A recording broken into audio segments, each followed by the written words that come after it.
Friends नमस्कार, मैं हूं आपका फ्रेंड कमल नंदलाल और मैं आप सभी दर्शकों का हार्दिक अभिनंदन करता हूं आप ही के अपने चैनल कमल नंदलाल पर यूट्यूब, फेसबुक और IGTV नेटवर्क पर। फ्रेंड्स, हम आपके लिए लेकर आए हैं स्पेशल सेगमेंट के अंतर्गत चमत्कारी टोटके और उपाय। जी हाँ, ये जो सेगमेंट है हमारा, इसमें हम जीवन के विशेष समस्याओं से उभारने के लिए आपको कुछ उपाय देते हैं, कुछ आपको टोटके बताते हैं। ये एक ऐसा सेगमेंट है जो विभिन्न पर्वों पर भी निर्भर करता है और आपकी समस्याओं पर भी निर्भर करता है। आज हम आपके लिए लेकर आए हैं साल का सबसे खास और पहला हिंदू नववर्ष का जो अबूझ मुहूर्त है, अक्षय तृतीया, उस पर खास टोटके। तो आज का जो हमारा विषय है वो बड़ा खास है। अक्षय तृतीया के 11 खास टोटके करेंगे जीवन की हर इच्छा पूरी। जी हाँ, अक्षय तृतीया आखा तीज, साल का सबसे बड़ा अबूझ मुहूर्त। परशुराम जयंती, हयग्रीव जयंती, नर नारायण की उत्पत्ति का दिवस, सतयुग की स्टार्टिंग का दिन, त्रेता की स्टार्टिंग का युग दिन, इसके साथ साथ लक्ष्मी के आगमन का दिन, नर और नारायण के आगमन का दिन, ये अपने आप में विशेष है। इसे युगादि तृतीया भी कहा जाता है और राजस्थान में तो ये सबसे बड़ा पर्व माना जाता है विवाह के रूप में। आखा तीज बोलते हैं इसको। और ये विशेष पर्व है शादियों के लिए भी और साल का सबसे बड़ा मुहूर्त भी है। वैशाख महीने के शुक्ल पक्ष की तृतीया तिथि को अक्षय तृतीया मनाई जाती है। साल 2022 में अक्षय तृतीया का पर्व जो है वो 3 मई 2022 को मनाया जाएगा। साल 2022 में अक्षय तृतीया पर्व पर मालव योग, ध्यान से सुनिएगा, शोभन योग, मातंग योग, लक्ष्मी योग, शश योग, ये 5 विशेष योग रहने जा रहे हैं। धन वृद्धि और सुख समृद्धि से जोड़कर इसे देखा जाता है। मान्यता है कि पूरे साल का यह सबसे शुभ मुहूर्त है और मान्यता यह भी है कि इस दिन बिना पंचांग देखे या फिर बिना कोई शुभ मुहूर्त निकलवाए कोई भी शुभ काम किया जा सकता है। वहीं जब अक्षय तृतीया पर कई शुभ और संयोग बन रहे हैं तो इसका महत्व और बढ़ जाता है। जैसे मैंने आपको बताया 5 शुभ योग बन रहे हैं। इस बार भी विशेष जो है, इन 5 शुभ योगों के कारण अक्षय तृतीया जो है साल 2022 में बड़ी विशेष रहने जा रही है। अगर इस दिन धन वृद्धि के लिए कुछ उपाय, कुछ टोटके किए जाएं तो हमें अक्षय फल की प्राप्ति होगी। आइए जानते हैं ये कौन कौन से शुभ योग तो मैंने आपको बता दिया और कौन कौन से उपाय और ऐसे टोटके हैं। शुरुआत करते हैं 11 विशेष टोटके आपके लिए। देखिए, शास्त्रों में अक्षय तृतीया पर 12 तरीके के दान बताए गए हैं और इनका महत्व है। भूमि दान, इससे विशेष रूप से आपके सारे संकट खत्म हो जाते हैं, चंद्रमा अच्छा हो जाता है। दूसरा, गौदान, इससे विशेष रूप से खराब से खराब शुक्र ठीक हो जाता है। तीसरा, तिलदान, शनि के अशुभ प्रभावों को दूर करता है। चौथा, स्वर्ण दान, इससे बृहस्पति के अशुभ प्रभाव दूर होते हैं। इसके बाद में घी दान तब किया जाता है जब बुध खराब हो जाता है। इसके बाद वस्त्र दान से विशेष रूप से आपकी इज्जत बचती है।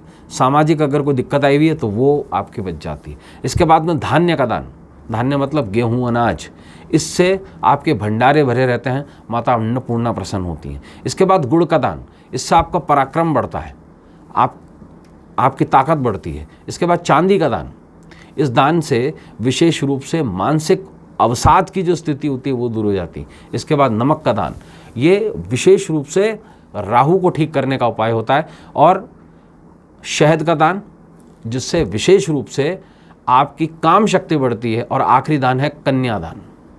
कन्यादान क्यों कहा गया है? क्योंकि दानों में सबसे बड़ा दान जो है वो कन्यादान कहा गया है। कन्यादान है क्या? कन्यादान है अपनी पुत्री का पाणी ग्रहण संस्कार कराना। और अगर आपकी पुत्री नहीं है और आप अक्षय तृतीया पर किसी भी गरीब कन्या की शादी करवा देते हैं थोड़े बहुत रुपए दे करके और उसका कन्यादान कर देते हैं, तो इससे बड़ा अक्षय पुण्य कोई नहीं होता। तो इसे कन्यादान कहा गया है। और ये जो 12 दान हैं ये सभी दोषों का नाश करते हैं जीवन से। उपाय नंबर दूसरा, 11 कौड़ियों को लाल कपड़े में बांधकर पूजा स्थान में स्थापित करने से देवी लक्ष्मी आकर्षित होती हैं। तीसरा उपाय, देखिए केसर और हल्दी से देवी लक्ष्मी की पूजा करने से आर्थिक परेशानियां दूर होती हैं। चौथा उपाय, जल कलश, पंखा, खड़ऊ, छाता, सत्तू, ककड़ी, खरबूजा, शक्कर, घी ब्राह्मण को दान देने से पितृबाधा दूर होती है। पांचवा दान, अक्षय तृतीया के दिन गुलाबी वस्त्र धारण कर मोती की माला से ह्रीम कैल ह्रीम हस कहल ह्रीम नमः सकल ह्रीम इस मंत्र का जाप करने से, बाला त्रिपुरा सुंदरी का ये मंत्र है, धन समृद्धि में वृद्धि होती है, जिसे हम षोडशी कहते हैं। 16 के 16 गुण व्यक्ति में आते हैं। अक्षय तृतीया के दिन माता गौरी और भगवान शंकर की उपासना करके गौरी शंकर रुद्राक्ष धारण करने से दाम्पत्य जीवन के क्लेश दूर होते हैं।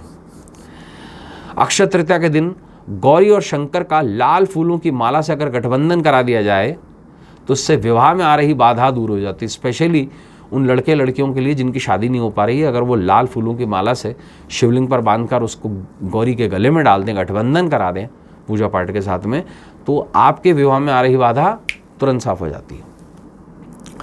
अक्षय तृतीया के दिन माता गौरी को सिंदूर अर्पित करें और अर्पित किए हुए सिंदूर का नित्य इस्तेमाल करें, इससे दाम्पत्य जीवन रसिक होता है। वो महिलाएं जिनको पति के प्रेम मिलने में दिक्कत हो रही है वो ये ज़रूर करें। अक्षय तृतीया के दिन जौ खरीद लें, 5, 10, 20 रुपए के जितने आप चाहें, और ये माता लक्ष्मी को समर्पित कर दें।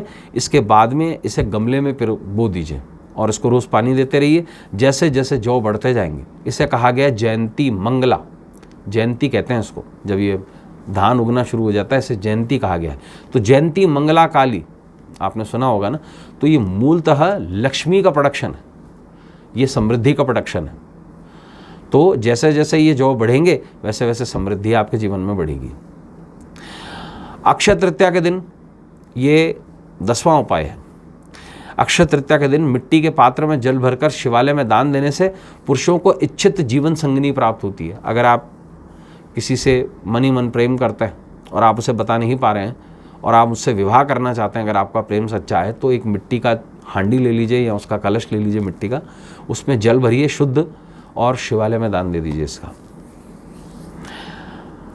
11वां और आखिरी उपाय, लाल कपड़े पर 7 गोमती चक्र महालक्ष्मी यंत्र को स्थापित करके उसके पास में ही 7 तेल के दीपक जलाएं और शंख माला से जो मैं आपको मंत्र बताने जा रहा हूं उसका यथासंभव जाप करें।